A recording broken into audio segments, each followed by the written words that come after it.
Hey guys, welcome back to my channel. You are watching Kiana J Television.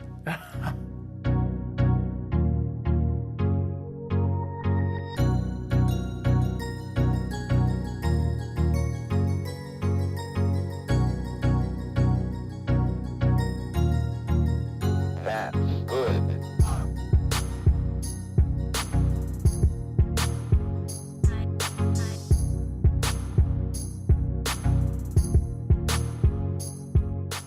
If you're watching this video, then you're probably curious about what it's like living in rural Korea. Well, I have the answers for you, and I'm gonna pretty much tell you what the realities are living in a rural area in South Korea as a teacher. So if you are interested, please stay tuned, all right? So reality number one, it's gonna be very tough getting around rural Korea because a lot of people don't know English. They don't know English at all, or they know just a little bit. So you're gonna have to learn good body language, learn some Hangul, learn some Korean phrases, learn some words that are gonna help you get by in Korea. Try to have a close relationship with your co-teacher because she or he is gonna be the one that helps you most of the time. It's gonna be tough trying to get around, try to get things, going to the bank, things like that. It's gonna be a little tough. I'm telling you, I can't count how many times I've been to the post office or to the bank. I've been struggling trying to get what I need. That's gonna be something that you're gonna have to struggle with and endure. Just don't freak out. Just try to do the best you can, and if you need to, try to contact your co-teacher. Reality number two, it's very important to know what your bus schedules are. So if you live in A rural area, it's going to be very tough sometimes to get a bus back to your city. For instance, I live in Sechon. If I were to go to Daegu and try to come back, so if I go to Daegu in the morning, say I go at like 10 a.m. and I spend the whole day in Daegu, and say it's about 8 o'clock now, 8 p.m. and then I take myself onto the bus terminal. Oh, I would like to go to Sechon, and they're like, oh, the last bus left at 7 p.m.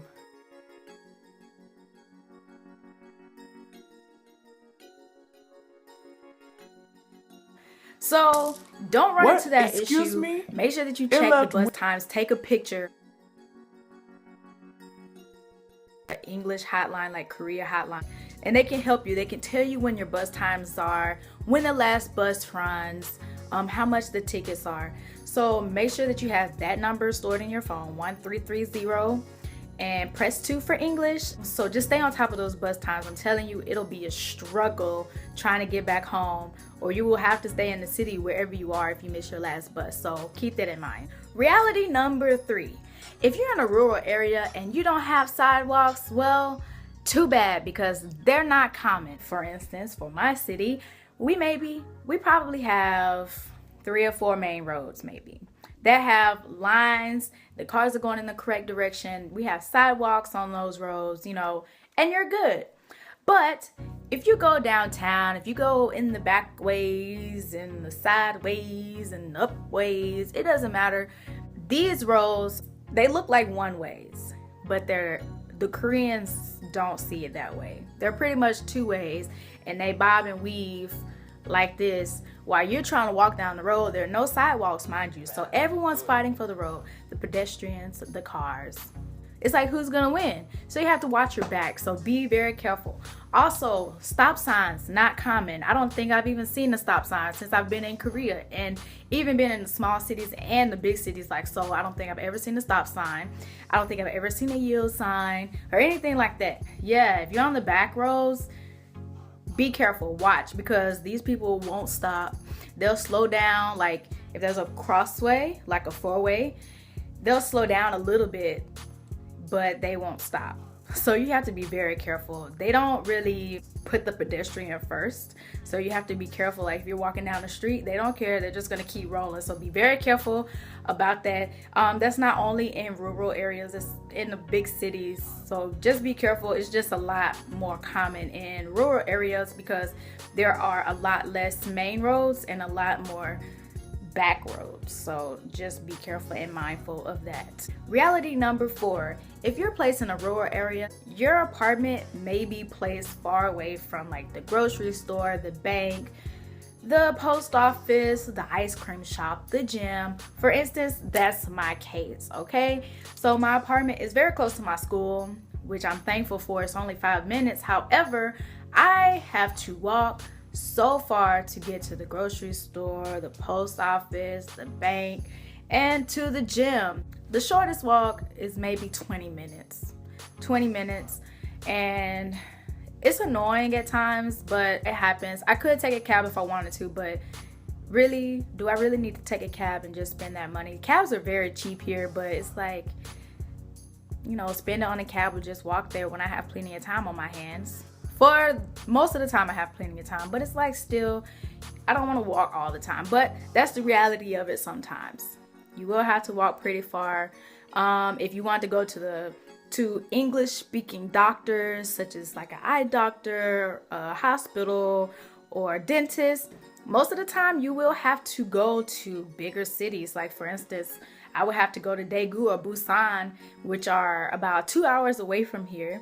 So most of the time I would have to make my appointments on a Saturday. A lot of the offices are open on Saturday, so that's good, but still you have to make that sacrifice of taking a 2-hour trip to the doctor. So it's not always convenient, but that's what you have to do if you want an English speaker, because in a rural area, they're not gonna know a lot of English. So I really wouldn't trust it. I would rather go to an English speaker. Reality number 5.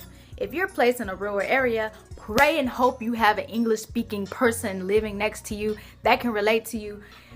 Please pray, because it can be tough if you don't have that good friend around. I'm telling you, it's gonna be tough. Me being a twin, I'm used to someone always being there, so it's maybe a little bit more dramatic for me, where I'm not used to someone always being next to me, right by my side all the time. So I think it would have been a little bit tougher if I didn't have my friend that I have that lives literally right across the street from me. If I were you, I would pray that you have someone that lives next to you that can speak English, or try to make friends the best that you can in other cities, or cities close to you, or rural areas close to you. At least people you can see on the weekends or after school or something like that.